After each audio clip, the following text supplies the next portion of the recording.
வணக்கம். விரிந்த பார்வையின் இன்றைய காலை நேர செய்திகள். வாசிப்பவர் சூர்யா தேவி.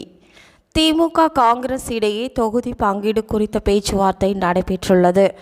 இதில் கன்னியாகுமரி, நெல்லை, விருதுநகர், திருச்சி, சிவகங்கை, தேனி, கிருஷ்ணகிரி, திண்டுக்கல், கரூர், ஆரணி, திருவள்ளூர், மயிலாடுதுறை, காஞ்சிபுரம், அரக்கோணம், கோவை, புதுச்சேரி ஆகிய 16 தொகுதிகளை காங்கிரஸ் கேட்டுள்ளது.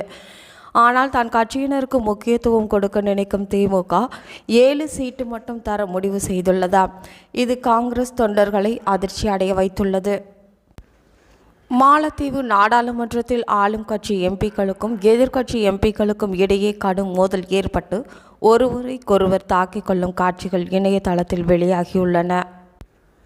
மாரத்தான் போட்டிகளை தொடங்கி வைத்த நடிகை ரோகிணி, தமிழகத்திற்கு பிரதமர் மோடி அடிக்கடி வந்து சென்றால் மட்டும் பத்தாது, தேவையான திட்டங்களை வழங்க வேண்டும் என்று கோவையில் பாஜக சார்பில் ஏற்பாடு செய்யப்பட்டிருந்த ரேக்லா பந்தயத்தை தொடங்கி வைத்த தமிழக பாஜக தலைவர் அண்ணாமலை போட்டியில் வெற்றி பெற்ற போட்டியாளர்களுக்கு பரிசுகளை வழங்கியுள்ளார்.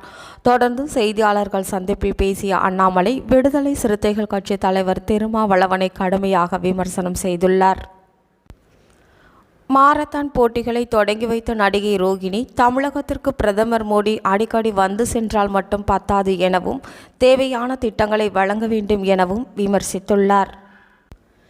பாஜகவுடன் சேர்வதை விட உயிரை விடுவது மேல் என 1 வருடத்திற்கு முன்னர் பீகார் முதல்வர் நிதிஷ்குமார் கூறிய வீடியோ இணையதளத்தில் வைரலாகி வருகின்றது. இந்நிலையில் அவர் மீண்டும் பாஜக கூட்டணியில் இணைந்துள்ள நிலையில் நிதிஷ்குமார் எப்போது உயிரை விடுவார் என நெட்டிசன்கள் கேலியும் கிண்டலும் செய்து வருவது பரபரப்பை ஏற்படுத்தியுள்ளது.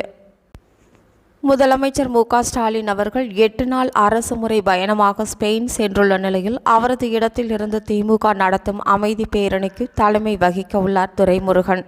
அண்ணாவின் 55வது நினைவு தினமான பிப்ரவரி 3ஆம் தேதி அன்று திமுக சார்பில் நடத்தப்படும் அமைதி பேரணிக்கு அமைச்சர் உதயநிதி ஸ்டாலின் தலைமை வகிப்பார் என எதிர்பார்க்கப்பட்ட நிலையில் தன்னடக்கத்துடன் சீனியர் நிர்வாகியான துரைமுருகனை தலைமை தாங்க வைத்து கௌரவித்துள்ளார். இத்துடன் செய்திகள் நிறைவடைந்தன. வணக்கம்.